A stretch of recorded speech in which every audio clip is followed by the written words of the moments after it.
Welcome to today's webinar. My name is Stephanie Ivick. I'm the Content Marketing Manager here at eLearning Brothers. We have a great webinar on CourseMill for you today. I'm going to go over a couple of housekeeping items and then we'll jump right in. We are recording the webinar and you'll receive a copy via email tomorrow morning, and it will also be on our blog and YouTube as well.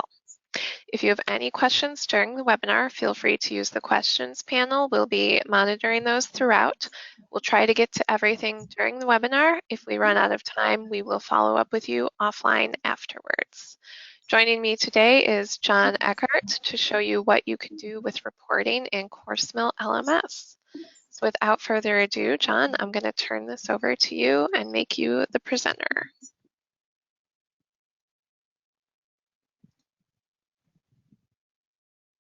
Well, thank you, Stephanie. Hi, everyone. My name is John Eckhart. I'm the support manager for LMS platforms here at ELB. And what I would like to do today is kind of walk through some of the reporting features that are built into our LMS product called CourseMill. For those of you that are you have been working with CourseMill for some time, you'll recognize a lot of this. We'll kind of highlight some of the secrets and the tweaks. If you're new to CourseMill, this will give you an opportunity to see how your LMS reporting can actually enhance your learning management system. So with that said, I have you should be seeing CourseMill here in front of you. CourseMill is a learning management system. John, it doesn't look like you're sharing your screen yet. Oh, I'm not sharing my screen. I know you were going for the suspenseful build-up. I was. I thought I was doing a good job. Okay, show screen.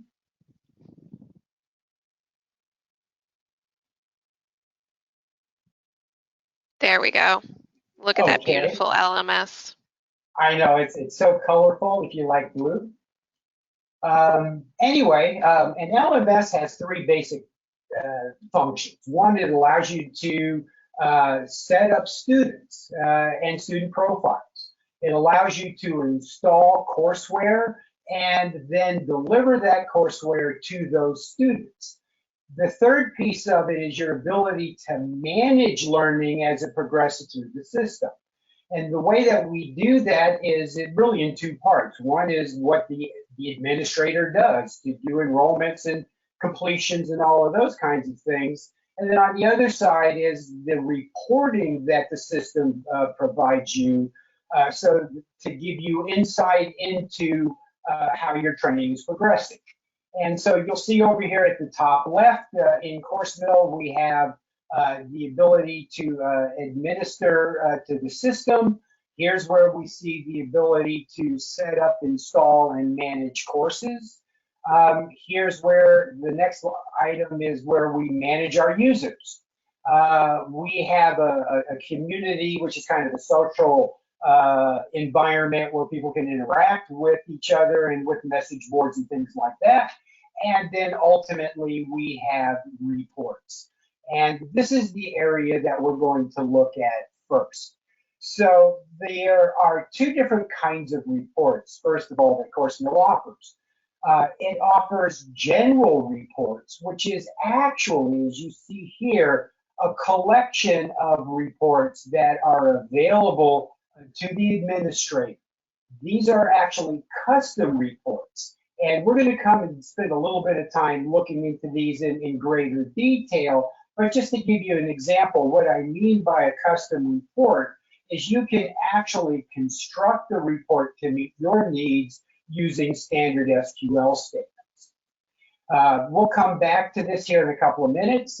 Before we do that, though, I'd like to point out the second type of reports that we have, and those are built-in or canned reports. They're actually part of the user interface. You don't have the ability to edit the report statements, but you do have the ability to modify what you're looking at and what you're receiving. Those built-in reports range all the way from looking at the usage of your system, to checking the status of courses and students as they progress through their learning. We have the ability to report on the use of resources that are provided by CourseMill. There's two kinds of resources. There's resources that are provided by the course at the course level and sometimes at the curriculum level. And you have to sign into a course in order to access those resources. We do provide resources that are global. And for example, you could publish your COVID-19 protocols for the month as a global resource, and everybody who signs onto the system can then open that document. And so we have a report here that allows you to see how well your resources are being consumed by your target audience.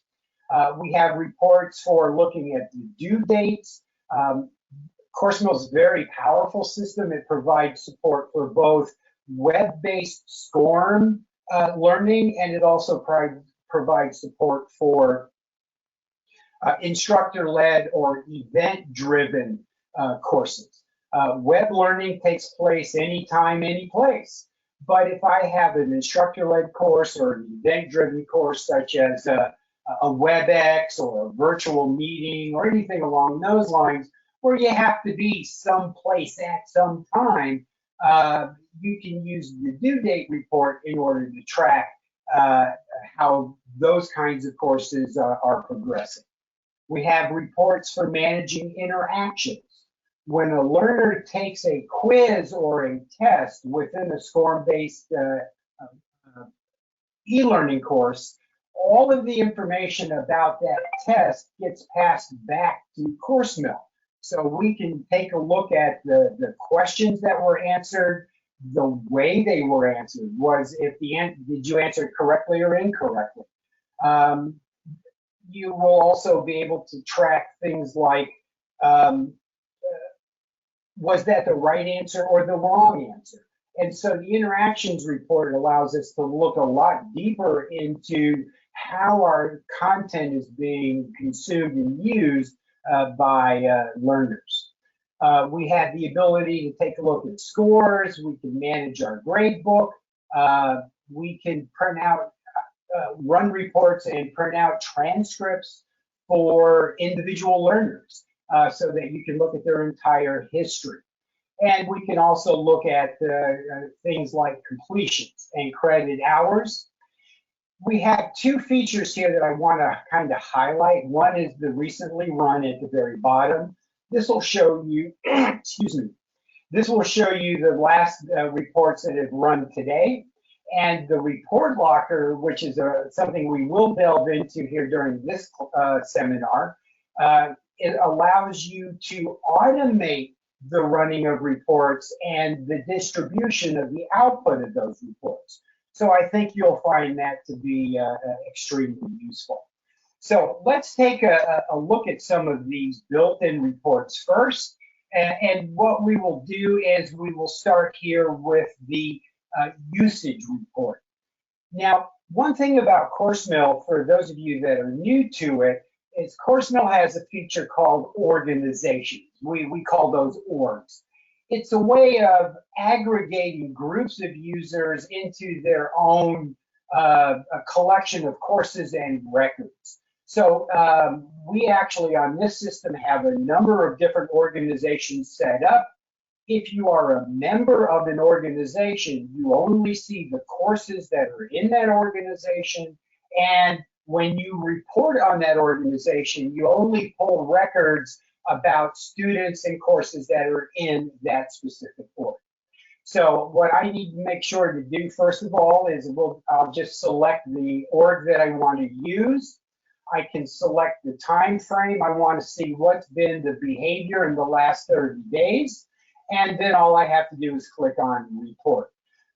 What I'll tell you now is this is my demo and test system. So we never know what we're going to find here. We may not see a whole lot of activity, but what we'll see is that by date, we had a couple of logins, okay?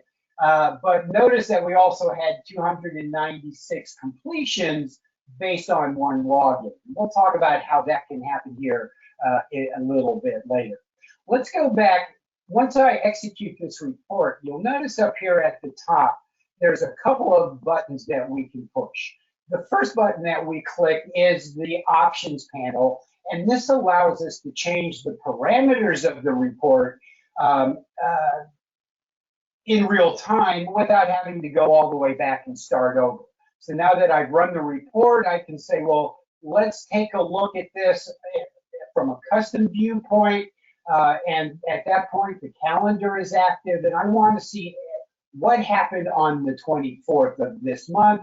I run the report. There's only one entry, but of course, on your systems, you may have hundreds of entries here, but you can see that it goes out and queries a database and pulls this data out and then processes it, formats it, and presents it to you on the screen. So that's the goal of the options panel, and we can change that as we go. I'm just going to go back here to the last 7 days, and that's where you see the results for this particular organization. Now, I can change the organization here. Instead of changing the dates, I can take a look at multiple organizations. So here we have this group, Dweeb. These are actually my initials. And this is the most active org that I have here on my site, the most active organization. So the usage report's very useful. We have options that allow us to change the way that the report runs. We can select different parameters, dates, reference frames, all of those kinds of things. Once the report has been created, now not all reports have a graph, but this particular report does. So, and again, this is a built-in or canned report. So some of those do have graphs, but not all of them. But it kind of gives me a quick view of what the performance of my system is and how much throughput we had on it for the dates in question. Okay. In between options in graphing, you'll see that we have the ability to download the generated report. And this is quite useful. It's going to create a comma delimited file with an extension of .csv, which by default is on my system is opened by Excel.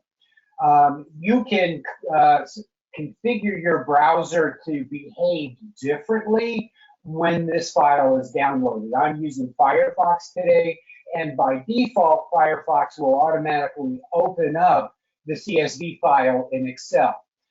When I do this in Chrome, it will actually download the file and store it on my drive, and I have to go out to the appropriate folder where it was stored in order to open it there. So using Firefox, when I say generate the required data, it simply opens up a copy of Excel and drops all of that data in. And I can just kind of go into here and adjust the size of the columns to make it a little more reasonable. And then I have the ability with that report at this point to do anything that I need with it. I can add calculated fields, I can add logic, I can generate graphics, visual data visualizations directly here in Excel. I can save it and email it on to other people. So it's a very useful utility for working with your data. Let me go ahead and I'm not going to save this. I'll just go ahead and close it. I want to make sure that you get the general idea. The second thing that I can do with the report, now that I've run it, other than graphing, is I can download it or I can print it. And so all I have to do is just click on the print report icon, and it opens up your standard Mozilla, this is the Firefox print manager, and it allows me to select a particular printer and send that out. Nothing real exciting, but extremely utilitarian. Okay, last but not least, what I'd like to show you is how we save to the report locker. and we'll talk a little bit about how the report locker works. The report locker is a location in the database where your report is stored. And that is whatever the name of the report is and the ability to execute it directly from the report locker. So once I store that, let me clear this, we'll just go here off. And remember that we were looking at the usage report here. It's been, you'll notice that it's sorts these based on the type of report it is. I'll show you where that information comes from here in a couple of minutes. What's important is that once it's in the once it's in the report locker, you can now set up a schedule for when this report will run automatically. And you'll see here that I have a couple of reports that I've already set up, a couple that run weekly, some that run daily, and then I have a whole bunch of them that run on demand. Okay, so a report that runs on demand, what's the advantage of putting it into the report locker to run it versus just running it straight forward? Well, the advantage is all of those parameters that we specified in the options panel have been captured and are now stored with this report. So when we execute the usage report, it will be against that particular organization with those specific parameters that we specified. So that's extremely useful, and particularly if you have folks that don't necessarily have full understanding of what all the settings are, you can simplify that for them. All right, so let me just show you a quick example here. When I go and I look at the status report, which I had recently run, notice all of the parameters here that you have to set or possibly could set or select from, which can be rather complex for someone without the knowledge of what all those settings actually mean. So by putting this into the report locker, all of those settings are incorporated with the report. So when this report is run on demand, and to run it, all I have to do here is click on the launch icon, and there you go. You'll see that the options are set. It was set for the specific org, it maintained the time frame, and there you have it. So that's the first component of the report locker that you're going to find useful. The second part of this is that not only can we schedule it to run daily, weekly, monthly, or quarterly, but we can also specify what to do with the report when it runs. So let's take a look at this interactions report. And you'll see that it's associated with my user ID, which is Trivantis. The title of the report can be modified here. So I could say that this is JWEIV org usage. Actually, I'm on the wrong report. Let me just close that out so I don't, I need to be on the one up above it. I'm sorry, the one down below it. Here we go. The usage report. And this will be for that org. And so I have the ability to change that. The next thing I can do is to set the scheduling. I'd like for this report to run daily. And I want to force it so that I can limit it to run to the selected schedule. And the reason I would do that is it's totally automated now. If I leave this unchecked, then I can still come back and run the report on demand.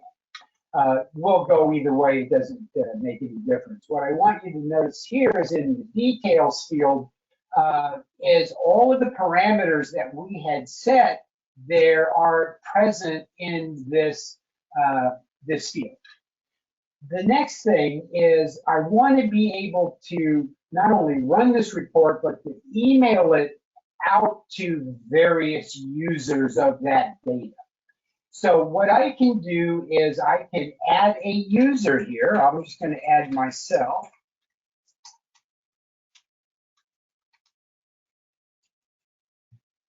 And of course, as you can see, I have very heavy fingers today. I'll just clean that up. And so all I have to do is say add a copy. So at that point, when this report runs every day, this user, this email address will be emailed a copy of this report, and they will get the CSV file in their inbox. Okay? I can also add users by using the select button. And you'll see here that I have a couple of users. Mrs. Twiggs is my instructor. I would like for her to see this report. And I would also like Mr. Clark, who is one of our reporters, to also receive that. And you'll see that it now inserts both of those users separated with a vertical bar. So that means both of these folks will be added to the report at the same time. And when we're done, we should have all three of those users receiving this report every time that it runs. Now, because I provided a user ID here, it turns out I actually have a user with that name, but I could also be adding an email address. But for these folks that are members of the already members of the learning management system, they have a student accounts there. The system will go and pull their email address from their student account in order to complete that email. All I do then is I select save, and now that report is set up to run daily. So the next question is, when does that daily thing happen? Well, up in our administrative tasks area, we have a section called scheduled tasks. And you'll see that we have an item here called the batch report schedule. And what the batch report schedule does is it's managed by a cron job. Cron as in chronological. And that's just a process that runs on the server and says at a particular time, I'm going to trigger a specific process. That process happens to be the batch report schedule. And we set that up. Oops. The way that we set that up is we give it a start time, a frequency, and we specify the days where that cron job will actually be executed. In my case, I've set it here to run on all 7 days of the week, and that starts at 11 p.m. every evening when there's fewer people on the system, and this report has no effect. But if you were running a report that was going to generate 60 or 70,000 records, you might want to do that, at a time where there's not as many people on the system. But once that is set and is turned on, and I say that report schedule will execute every day at that time, and any of the reports that are in the report locker that have been designated as daily, weekly, or monthly, or quarterly will be executed. Now, daily is pretty straightforward. That makes a lot of sense to, every day I'm going to run that report. But if I set a report up weekly, the system runs the report the first time based on the date that it was entered into the system. Then it evaluates how much time has has taken place. Got to find the right word there. It calculates the amount of time that's taken place since it last ran, and it waits until 7 days before it reruns it again. The same thing is true for monthly, and the same thing is true for quarterly. So the report locker is extremely useful. It sends the reports out. It's automated. Once you set it up, you don't have to worry about it. You can always come in and modify the report.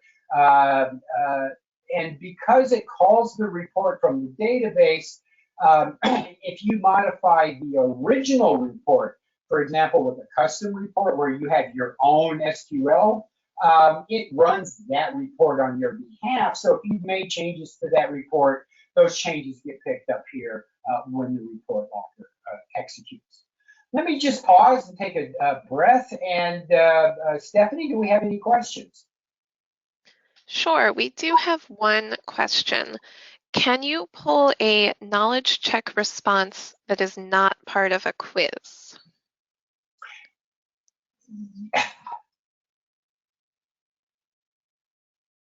Yes. However, with a caveat there.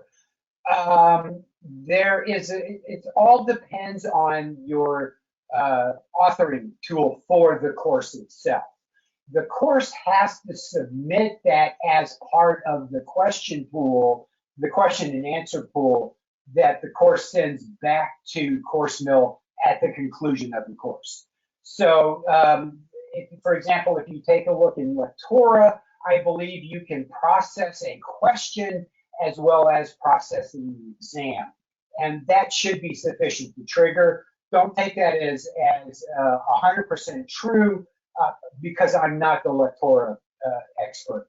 But as long as the course returns that, we're able to capture it and be able to report on it. Good question. Thank you. I will look a little deeper into that after our call today and see if I can get a very distinct, clear answer on it. I'll share that with Stephanie, and we'll get that out to you. That would be great. And Sharon, if you just want to let me know which authoring tool you're using, then we can look into that a little bit more for you. We've got another question that I think is going to be answered as you get into this a little bit deeper. So why don't we go ahead and move on? Okay, fantastic. All right, so we've taken a look at a built-in report that was pretty straightforward. Let's go take a look here at the status report. Now, I had run this right before we started, so once it's there, it's there. You see the last time that I ran it. Let's take a look at some of the settings because you'll find many of these settings on other reports, okay? For example, on interactions, you'll see we have a whole bunch of settings there. For grade books, we have a whole bunch of settings. So let's just kind of walk through a couple of them and see if we can clear up any of the mystery around them.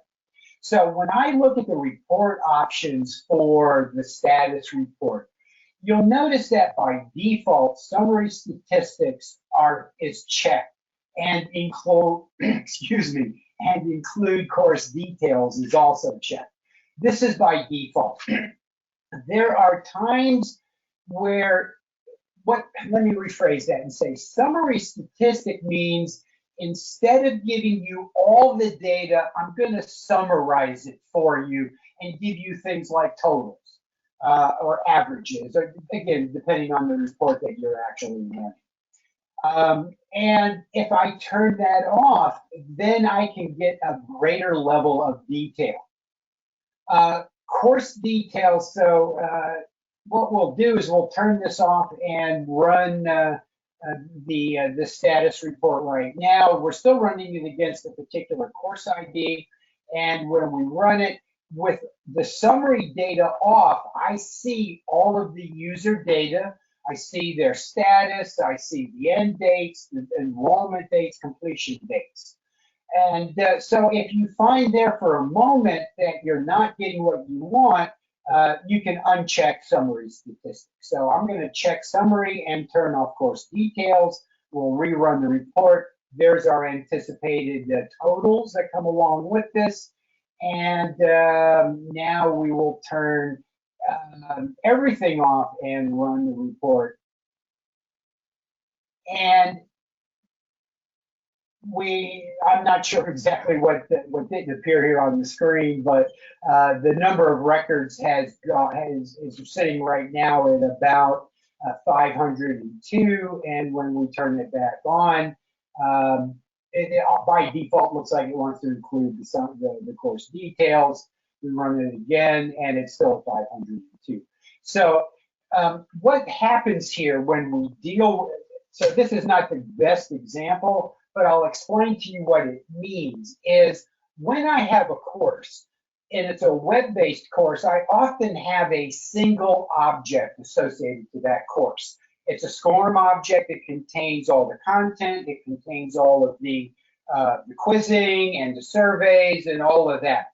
But I can also have a score or have a web-based training where I have multiple objects. I could have a pre-read PDF file. I could have a post SCORM cheat sheet that I can download to take with me. So when I turn on course details, I'm going to get all of that information. So I'll get information about all three of those objects. Unfortunately, in my test environment here, I only have the single object. All right, let's go back to the options quickly here. Active versus inactive users. And this is a very important checkbox. I'm going to show you one other one that you're going to find useful as well. In CourseMill, a student can be active or inactive. An inactive student doesn't show in the reporting, but their data is still there. You can contrast that against an archived student where not only are their data and all of their history is moved over into another set of tables, so their data is not there and they're not reported on. And there is a way to do that in certain circumstances, but it isolates the data. So sometimes if you run a report and you say, well, I know 1,000 people took this course, but I'm only showing 800 of them, it could be that those other 200 users are marked inactive. So you can turn that on and simply run a report based on those 200 inactive users, or you can just force them to be included in the report using all users. Don't worry about mobile users. This is kind of a legacy feature. Our new CMUI is mobile ready, so you don't have to have a special mobile application for users to interact with CourseMill on their phones or on their tablets moving forward. These remaining items you've seen before, you can simply go out and select the users, and you can select multiple users at a time using the Control-Click key. Select them, it creates a list with a vertical bar separator and drops those in. I'm not going to return those.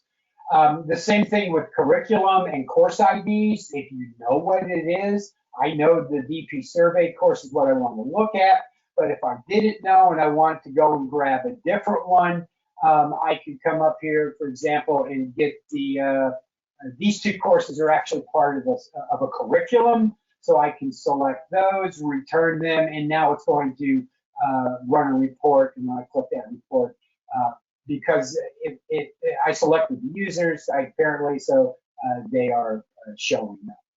All right, so if we take those users out and we run the report against those two course IDs, I should get about 1,000 records. Yeah, and as you can see, 1,004 records here. Okay, so you've got these options are very, very useful. Another scenario that occurs because courses come and go. For example, I may have published 2 or 3 different COVID-19 protocols over the course of the last 18 months. And I need to be able to report on all of them, but only the current course is active. But I need to see, for example, did someone take the course in August of last year, December of last year, and in June of this year? So I can go in and say, make sure that you include inactive courses. You can activate or inactivate courses on the course profile. It's simply a checkbox. And it's great because you can keep the previous histories and you can keep the previous course content around. But in order to include an inactive course, just simply click the checkbox. The same thing is true for expired courses. Every course profile, and what I'll do is just jump up here to, we'll grab a course at random. Here's a course on construction safety. And when I set up my course, I can set this course to expire. That means that after a certain amount of time, it's no longer available to the student. And I can also, likewise, here's where I can turn the course active and inactive. So we have all of these settings that we have to be able to manage. And these check boxes here allow us to do that. You can select dates very simply by just simply clicking on the calendar and selecting the date. Or you can manually enter them. What I'd like to point out is the date format is a little more formal. It's year, a 4-digit year, a 2-digit month, and then a 2-digit day. And so if I run this report against that organization on these 2 courses, nothing comes up because those courses have not run. But if I change this to the 24th, that should bring up courses about the 142 people that did complete them here earlier in this week. So there we have a little bit about working with some of the options. If you've ever worked with organizations, and this gets a little tricky, if you've ever worked with an organization, you have the ability on an organization to create your own definitions of how you'd like people to be grouped. And a common approach to grouping people into organizations. Oops, I want to open up this one. My bad. We have 16 different user-definable fields. So, for example, I wanted to keep track of users by department. I wanted to keep track of users by office. I want to keep track of users by location. I want to keep track of users by a division. I can set all of that up and then use those settings to define how I run my reports. So, for example, I could have settings for, I want to look at everybody who's in the Northeast Division, who works in the Paterson, New Jersey office, and has the job role of insurance salesman, okay? And so I'm able to set up these organizational parameters, and then once they're set up, I can come over here to suborg and assign them values. So you can see that for whatever level 0 is, I actually have 4 different values. And that means when the user account is created, I set division Northeast. Then I can look at the next level 1, and I can then set values for that. So level 1 is office. So I have Akron, Ohio, Paterson, New Jersey, Oklahoma City, Oklahoma.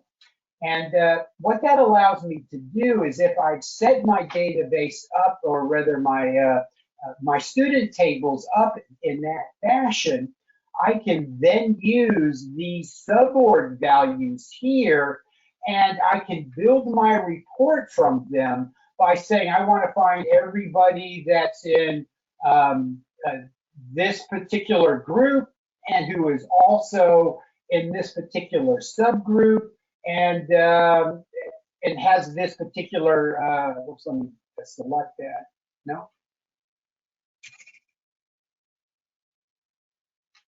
And I return that, and then I select those, and now when I run this report, and unfortunately I don't have those set up here at the moment, but when I run the report, those act as filters and only give me people in the Paterson office who had the role of insurance agent, okay, or insurance salesperson. And so very, very useful, and but it takes a little bit of work on the front end to define your organizational structure and the various group memberships. Those group memberships not only apply to reporting, but they allow you to do course assignments as well. So I could assign my new COVID-19 course to everybody in the Paterson, New Jersey office who has the title of salesperson, and only those folks would be enrolled in that course based on that particular enrollment. All right, let me pause, take another breath, and then we're going to talk about general reports, and that'll be where we finish our day. Before I do that, Stephanie, do we have any more questions? Sure. So as you're kind of showing the general reports, can you tell us a little bit about what kind of insights we can gain into whether or not the learners are actually learning? Is that something that you'll cover in the next portion? I can certainly talk about that. And I've actually have a couple of examples where that's exactly what we're going to do. So thank you for that. I now I know that my pre-webinar planning was on the right track, because those were the kinds of questions. I may not answer them, but I can kind of show you the way. When we start looking at, from an instructional design process, we have to develop maze brightness, right? The farther we get into it, we have to learn about how effective is our learning, how effective is our questioning. Are students actually learning something? And there's a whole bunch of different models out there that allow us to do that. The Kirkpatrick model is the one that I've kind of internalized the most. It's easy. It's easy to describe. It's not necessarily easy to do. Level 1 learning is we measure that by simply putting out a survey. How happy are you? Did you like the class? Did you like the instructor? Did we give you coffee and donuts in the break? Maybe that's a happiness measurement. I don't know. I'm just putting that out there. But those are all measurements of how pleased I was with my learning experience. The second level of learning is how much learning actually took place. Well, we can do that with a pre-test and a post-test, right? So in a typical web-based course, I give you a pre-test, and then I give you a post-test after you've taken the hour-long training. And I can take a look at those two things and say, well, how do those meet up? I should have a much lower score on my pre-test and a much higher score on my post-test. And I can say, well, in those particular dimensions where those numbers show up, we can measure that as learning definitely took place. We have a third level of learning, though, which really addresses, well, what's the impact of this learning on my business? I've devoted, significant budget and time to develop the courses and to allow students to attend them. What is my payback on that? That's what is the impact of that on my business? And did this training that we did for this 3-week period have an impact on how much better we are at selling, or at how much better we are at fielding customer support requests? Those are the kinds of questions that you want to answer at that level. And then the fourth level, and then I'll move on. The fourth level is, what is the return on my investment? Okay, so I spent this much money here to develop the training and give my folks training, and then 6 months later, I can see that I have had an impact. I'm making more sales. I'm getting higher scores on my responses for support tickets and those kinds of things. But what was the return on my investment? Did the money I put into that at the beginning really give me enough to verify that the result is a positive result on my business, right? So those are kind of the 4 levels. So what I've done to kind of go through that is we're going to come back and talk a little bit more about that. I just want to kind of put it out there and let you guys know. I don't know everything about it, but I think I know enough to be able to hopefully lead you in that direction, okay? Before I do that, let me give you some background. Let's take a look at the general reports. There are 5, 6, 7 categories of reports. General, we'll talk about. Administrator, these are reports that have been pre-designed and dropped in here based on requests from people over the last 12 or 15 years for administrators. We have reports that allow you to audit things. Now, anytime you do something with CourseMill that addresses a course, whether it's an enrollment, it's a student update, whatever it is, it generates an SQL statement that gets executed. All of our data is stored in an SQL database. And so the audit allows you to go and look at the SQL statements that the system executed as you're working through your day-to-day administration. I often see, hey, I have a student here that's not enrolled in this course. What happened? Well, you can go to the audit logs and run one of these reports and see that the student actually deleted themselves from the course 6 weeks ago and forgot that that's what they had done, or were unaware that they had done that. And so that's what auditing means. We go and look specifically at the SQL that the system is executed on our behalf. We have reports here that allow us to look at aspects of courses, curriculums. If you're an e-commerce user, we keep track of all the transactions, the purchases, and the confirmations of those purchases, so that you can do your appropriate billing as needed. And we also have a category here for users. If you select any one of these categories and hit enter or search, it acts as a filter. And if I want to take a look at the different kinds of reports I have, we have views, queries, and scripts. And I'm going to highlight. I don't believe I have any views on here. Well, these are actually look like they may all be. Now they're all queries. So okay, all right. So let's just pick a report kind of at random. I'm going to go to that audit report because I think that it kind of shows us a lot of information that'll be meaningful for us. So in the audit, I had the ability to audit a course, a curriculum, a session, and a student. So let's take a look at the report, what happens when it runs. I'm going to audit a course. I've got a course in here called VP Survey. I've got very heavy fingers today for some reason. So I run that report, and here we see all of the things that have happened to that course on behalf of the system.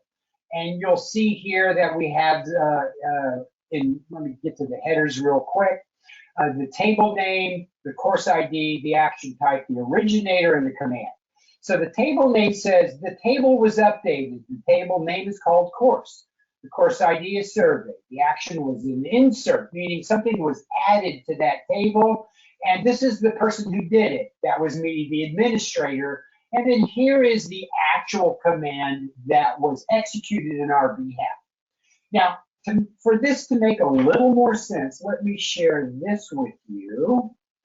Is if you're not familiar with relational databases, let's have a real quick 60-second introduction to that. Basically, a database is kind of like an Excel, all right? That is, you have a series of tables, and each table has columns. Each column has a header that defines the kind of data that's stored in that column. Here we have course A, course ID. Here we have the student, and I'm just going to highlight these as I go, et cetera, et cetera. And in a spreadsheet, I can have multiple tables by creating multiple tabs. So now I can create another table here where my headers are A, B, C, and D. All right. Okay, so now I have two tables that make up a spreadsheet. And if you look at the spreadsheet, you'll see that every column has data in the column, and those columns are correct, whether that data is collected by row for each column. Each row represents a single record in that table. The record is this data here for each one of these individual columns. Okay, so, and that's what a relational database is at its most basic. Now, how do you relate data in one table to another table? That's where it gets kind of interesting. So what you see here right now is that, and this is available to you, this schema is actually in the help for CourseMill. So let me get to somewhere where we can see the help. So I'll go to admin and you'll see this help button here. The help button brings up that document, right? And it's the administrator's guide. And if you just simply come over here and search on schema, it'll take you to the CourseMill schema. So again, no, not a secret, just perhaps not well known. The schema defines all, the schema defines all of the individual tables that are in the database itself. And this is where the magic occurs. You'll see that for every table, there is a series of columns. The column is called org description or sub-org name. They don't necessarily mean anything to regular people, but to folks like me who spend half their time in the database, they take on a much greater meaning. But every one of these columns is part of this table called organization. And we have to have a way of tying these tables together. And in some relational databases, you'll use something called a primary key. And that's a value that's calculated by the database and inserted for each record. So each record has its own unique identifier. Well, in our world of managing learning, that doesn't work so well for us. Instead, we have some things that we treat as primary keys, and you'll find that they're represented all over the place. So for example, organization has a key here, and you'll see the little symbol, which identifies it as org ID. When we look at some of these other columns, you'll see that, rather some of these other tables, you'll see that the org ID is mentioned there as well. Here it's mentioned as at the very beginning, but here it's just a piece of data somewhere in that table. So what we're able to do is say, look at this table, get the org ID, and based on that org ID, find a record that has that org ID in one of these other tables. And that's how we basically construct a query. So when we go back and look here at this audit for the course DP survey,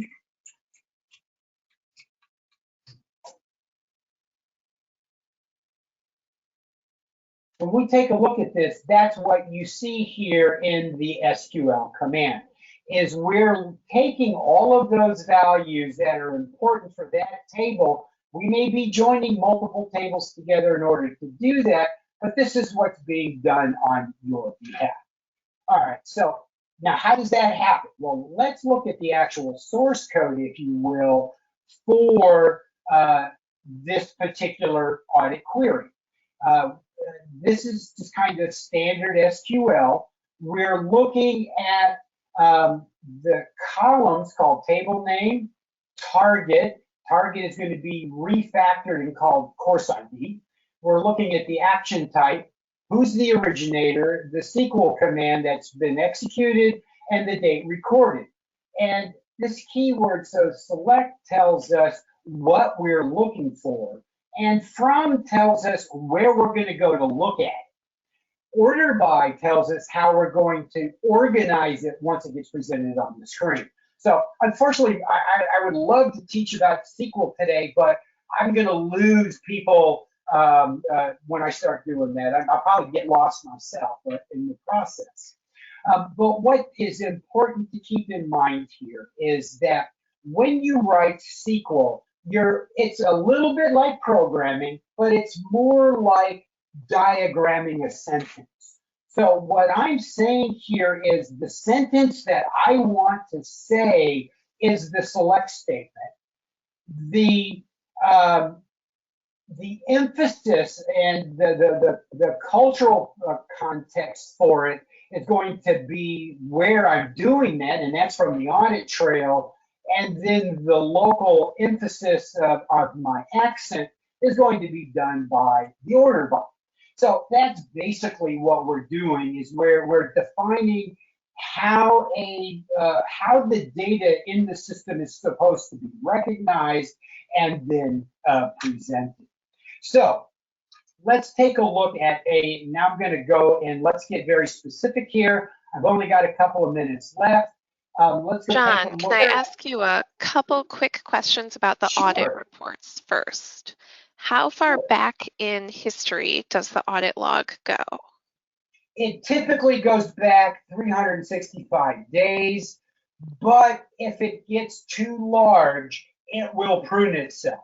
So it depends on how much data is in there. The setting is 365 by default, but I've seen audit logs that, for organizations with 70, 80,000 users, where I'm only able to retrieve the last, 180 days.